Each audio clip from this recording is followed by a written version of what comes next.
কুমিল্লা জেলার দাউদকান্দি উপজেলার একটি সন্তান এবং আমি মূলত ওনাকে চিনেছি আমার মেধার বিকাশ অনুষ্ঠানে যখন মাদ্রাসা মডেল স্কুল অ্যান্ড কলেজে উনি বিশেষ অতিথি হিসেবে এসেছিলেন।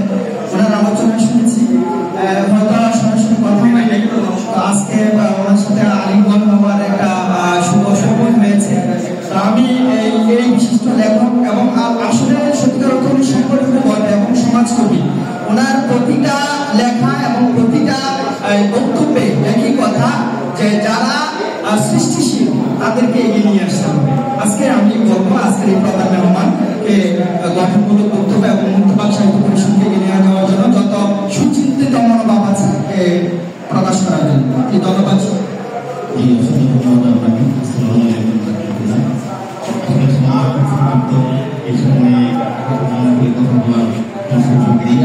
তো আমি মুক্তবাক সাহিত্য পরিষদ জানাই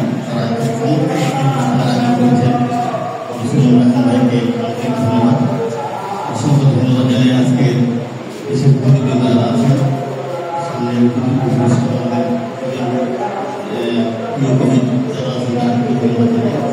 আসলে বেশি কথা বলার সুযোগ নেই। একটি কথা আমি বলতে চাই, রবীন্দ্র আন্দোলনের কাছে যদি আমি নিজেকে সমর্থন না করি তাহলে আমি সাহিত্য চর্চা হতে পারবো না, ভালো কিছু অর্জন করতে পারবো না, মানুষকে ভালো কিছু দিতে পারবো না। মহাগ্রন্থ আন্দোলনে সাহিত্যের মূল ভাতা। মহাগ্রন্থ আন্দোলন যদি আমরা না করি, অর্থ না করি, তাহলে আমরা ভালো সাহিত্যিক হতে পারি না। সাহিত্যটা কি আমাকে বুঝতে হবে এবং কেন বুঝতে হবে। সাহিত্য কি এবং কেন, কিসের জন্য আমরা সাহিত্য চর্চা করবো, আমি কেন কবি হবো, মানুষ কেন আমাকে কবি বলবো। আমি গতকাল বলেছি শাকিল সাহেবের সঙ্গে যে আমার কবিতা 11,000-এর মতো কবিতা আছে, এর মধ্যে 4-5,000 কবিতা আমার হয়ে গেছে নষ্ট হওয়ার কারণে। তো আমি মনে করি কবিতা আমার কবিতা হয়নি। আমি একদম খোলাখুলি ভাবে বলি, এমন সাহেব বলেছেন অনেকে অহংকার করে কবিতা নিয়ে লেখা নিয়ে, আমি মনে করি একটি কবিতা আমার কবিতা হয়নি। কেন হয়নি? আমার কবিতায় কোনো আন্দোলন ছিল না, আমার কবিতায় কোনো পরিবর্তন ছিল না, আমার কবিতায় কোনো জাগরণ ছিল না। আমি কি পেরেছি জাতির সমস্যাক্রান্ত সময়ে জাতিকে জাগ্রত করতে? আমি পারি। সুতরাং আমি ব্যর্থ হবে পরিণত আমি কবি নই, সাধারণ মানুষ। ধন্যবাদ।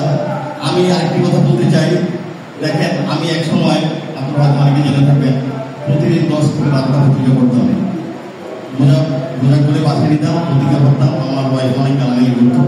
আমি আমার পরিবারকে অনেক ঠকিয়েছি, সাহিত্য চর্চা সংগঠনের মধ্য দিয়ে অনেক ঠকিয়েছি।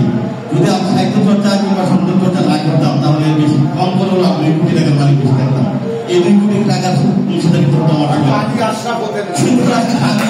আমি আমার পরিবারকে ঠকিয়েছি। আগে প্রায়শই বলে থাকি যে আমাকে ক্ষমা করতেন না। আমার 2 ছেলে ইঞ্জিনিয়ার, 1 ডাক্তার, এটা অবদান শুধু আমার ওয়াইফ, আমার স্ত্রী। আমার বিদ্যমান অবদান নেই, বিশ্বাস করেন আমার কোনো অবদান নেই। আমার স্ত্রীর কারণে তারা এতটা বড় হয়েছে। আমি এই জন্য নারীদেরকে সম্মান করি। আমার আরেক আপা আছেন, একজন কবি আপা, নিঃসন্দেহে তিনিও সেরকম সমুচ্চ একজন ব্যক্তিত্ব বলে আমি মনে করি। তো আমি আরেকটি কথাই বলবো, দেখেন আমার প্রথম লেখা ছাপা হয়েছে ঢাকা বিশ্ববিদ্যালয় থেকে, কণ্ঠস্বর একটি পত্রিকা থেকে, মানে 90 দশকের প্রথম লগ্নে। ছেলেটি আমায় প্রশ্ন কবিতা শিরোনাম ছিল ছেলেটি আমায় প্রশ্ন করে। তো সাহিত্য চর্চা করতে গিয়ে অনেক মানুষের অনেক কথা শুনেছি, অনেক মানে ওই যে এক ভদ্রলোক বলবো যে মানে মস্কারা বলতে যা বোঝায় তাই করেছে। আমি নিজে আমার লেখাগুলো ডাক্তারে নিয়ে যেতাম, 10-15টা পত্রিকা পড়তাম, কোনো পত্রিকা ছাপা হতো, কোনো পত্রিকা ছাপা হতো না। মাসিক পত্রিকা লিখেছি, আলোচনায় লিখেছি, ভদ্রলোক বলেছেন দেখেছেন। আসলে আমার একটা অভ্যাস ছিল, আমি কাউকে রিকোয়েস্ট করিনি। আমি বুকে হাত দিয়ে বলতে পারবো আমার লেখার জন্য আমার জীবনে কাউকে আমি রিকোয়েস্ট করিনি। এই বাইরে কথা হবে তোমার থেকে ছাপাইবেন, যাতেই উপকৃত হবে আমি মনে করি লেখার মাধ্যমে, ঠিক আছে? আমি রিকোয়েস্ট করে আমার লেখার জীবনে কখনো চাপাইনি। যেমন আলোকিত তিতাস, এই যে সম্পাদক বসে আছেন, উনি আলোকিত তিতাসের মাধ্যমে এই এলাকার সকল লেখকদের লেখা সমন্বিত করে প্রকাশ করেছেন। আমাদের একটা সাহিত্য সংলাপ পত্রিকা ছিল, আপনারা তো জানেন। বাংলাদেশের বিভিন্ন তরুণ লেখকদের লেখা আমি ছাপিয়ে নিজের খরচে তাদের কাছে পাঠাইতাম। এরপরে ছিল স্মৃতির পাতা, একটা লিটল ব্যাগ, সেটার মাধ্যমে আমি তরুণদের লেখা আমরা সংগ্রহ করে ছাপিয়ে নিজে কম্পোজ করতাম। আমার এখানেও একটা অভ্যাস ছিল, আমি বামাতে টাইপ করতাম, বামাতে টাইপ করতাম। আমি কথা বলছি আপনার সঙ্গে, আমি বামাতে টাইপ করছি। স্লো ছিল, বেশি একটা ফাস্ট ছিল না, কিন্তু আমি বামাতে টাইপ করতাম। আরেকটা বিষয় ছিল, কোনোদিন পিন দিয়ে প্রুফ দেখিনি, কোনোদিন নয়, কোনো পিন দিয়ে প্রুফ দেখবো এই অভ্যাস কখনই ছিল না। এখনো দেখি অনেকে মনে টাইপ করার মনে দেখবো না, এই অভ্যাস নাই। 2 কলম 4 কলম যাই লিখি আর দিয়ে লিখি। আর আমাদের সাহিত্য সংলাপের মাধ্যমে আমাদের কবি নাজমুল ফারুক, তারপরে আছে মিজান, সুমন সরকার সাহেব, ওনারা কিন্তু লাইব্রেরি করেছেন, আমাদের লেখা আছে। এখন আপনি যদি খুঁজে দেখেন দেখবেন যে শাহজাহান ভাই, আমাদের শাহজাহান সাহেব, হ্যাঁ, আমাদের লেখা কিন্তু আছে সাহিত্য সংলাপে।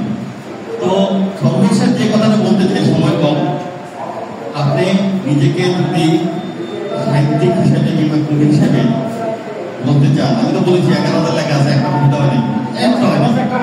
হ্যাঁ, শিল্পী সৃষ্টি থেকে একটি স্মরণিকা বলে একটা ম্যাগাজিন নিয়ে করবেন, এখানে সবার কবিতা থাকবে। হ্যাঁ, ধন্যবাদ।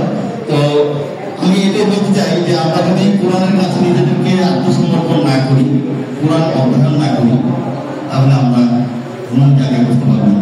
দেখুন, অনেক মানুষ আমরা পৃথিবীতে এসেছি, মানে পৃথিবীতে এসে পৃথিবী থেকে চলে গেছি, কিন্তু মহাগ্রন্থ আল কোরআন আল্লাহ তাআলা যে হযরত মুহাম্মদ সাল্লাল্লাহু আলাইহি ওয়াসাল্লামের মাধ্যমে আমাদের কাছে পৌঁছেছেন, এটা প্রথম থেকে শেষ পর্যন্ত আমরা না করি নেই, কোরআনটা ধরে দেখি নেই। একটা তবাকে মানুষের কারা হতে পারে। সুতরাং আমরা কোরআনকে অধ্যয়ন করবো, ওই কোরআনের নির্যাস থেকে আমরা রসদ দিয়ে কবিতা তৈরি করবো, দেখবেন কবিতা চমৎকার হবে। এবং আমি জানোই, আমার এক বড় ভাই বলেছেন যে ভালো লেখাকে আমি সমর্থন করবো, তবে আমি জানোই তার লেখার অধিকার আমার নেই, তা বলার অধিকার আমার নেই। আমি যদি সঠিক না হয়ে থাকি, তো আমার সঠিক লেখাটা সঠিক হলো তেমন কোনো প্রভাব পড়বে না সমাজে। সমাজে প্রভাব পড়তে হলে আগে ব্যক্তি আর সবকে পরিবর্তন হতে হবে, সঙ্গে সঙ্গে লেখা। তো আমি একটা আপনাদের কবিতা আপনাদেরকে শোনাবো, সর্বশেষ সময় যেহেতু কম। আমি বক্তব্য সংক্ষিপ্ত দিয়ে থাকি, আজকে একটু বেশি কথা হয়ে গেছে। আমার কবিতা শিরোনাম হলো আমার পথ। আমি 5 দশকের চেয়েও বেশি সময় ধরে কণ্ঠ কাঠিন্য থাকছি, যে প্রতি কথিত আপনজনরাই কাটা ছড়িয়েছে, তারা নাকি আমার কল্যাণ চায় বহুদিন ধরে। এসব মিছে মিছে বয়ান শুনতে শুনতে আমি আর ক্লান্ত, আর নয়, এবার আমি বর্তমানে শিক্ষাধিকারী হব। আমি আওয়াজ করবো সদল বলে আকাশে বাতাসে, উড়াবো জয়ের এক নতুন নিশান বুকে খুদির উপর। আমার পর 10 বছরে ভোগ আমার দেওয়ার সকল